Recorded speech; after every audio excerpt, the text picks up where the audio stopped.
Pagkagising mo sa umaga, syempre almusal agad ang hinahanap mo. Kaso nga lang, wala ka ng time o kaya tinatamad ka na magluto. Tapos nga, ang gusto mo yung ready meal na napakasarap at quality. Tapos bigla mo makikita yung hotdog at maling, ay talaga ka. Langgunisa na nagmamantika na medyo toasted. Ay grabe to. Itlog na sunny side up na medyo malasado. Nakakatakam talaga. Tapos yung all time favorite mo na tosino na laging piniprito sa'yo ng mama mo. Ay siya ka? Sopas na bagay sa panahon kapag malamig o kaya malungkot ka. May ganon. Tampurado na lagi mong kinakain noong elementary ka pa. Bumalik sa pagkabata. Lugaw na mainit kapag lasing ka o kaya may hangover ka. Barik pa. Tapos spaghetti na pababa at pataas. Sex bomb lang? Guys, alam nyo ba na napadayo ako dito sa nagtitinda ng samut-saring almusal na hindi nga lang isa, dalawa, tatlo, ang iyong mga pagpipilian. Saan nga ba yan? Dito nga lang yan kay Ate Cherry na halos 17 years na nga pala sa pagtitinda ng mga ganitong almusal. Ay grabe naman sa tagal na. Ito nga pala yung landmark na katabing tindahan ni Ate Cherry. Sa harap nga lang pala ito ng bakery na nagtitinda rin ng masarap na pandesal. Located nga pala ito sa Pedro Escueta Street, Barangay San Antonio, Binyan, Laguna. At syempre, papahuli ba tayo sa ating favorite na tawasilog? Nasa halagang 95 pesos lang. Grabe, napakamura naman yan. Bali, meron nga itong fried rice, isang sunny side up na egg, at panalong serving ng tosino. At hindi lang yan, meron din silang free. Libre ba yan? Oo, napakasarap na sabaw ng sopas. Guys, favorite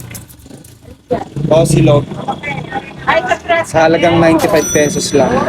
Solid. Napakatagal ko nang kumakain dito since high school pa. Tapos, hindi pa rin nagbabago yung mga paninda ni nanay. Ganito pa rin. Masarap pa rin. Fried rice nga pala to. Fried rice.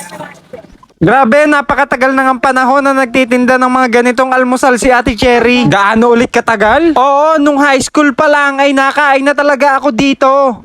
Tatlong kilo, 95. Solid pa din. Ganun pa rin yung lasa. Ipapakul siya baka mati.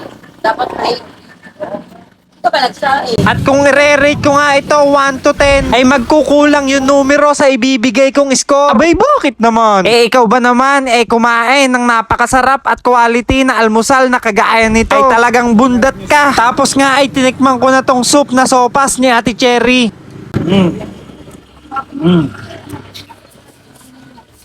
Ganun pa rin yung lasa, hindi nagbabago. Napaka-creamy pa rin, napakasarap. Pwedeng ulamin sa kanin.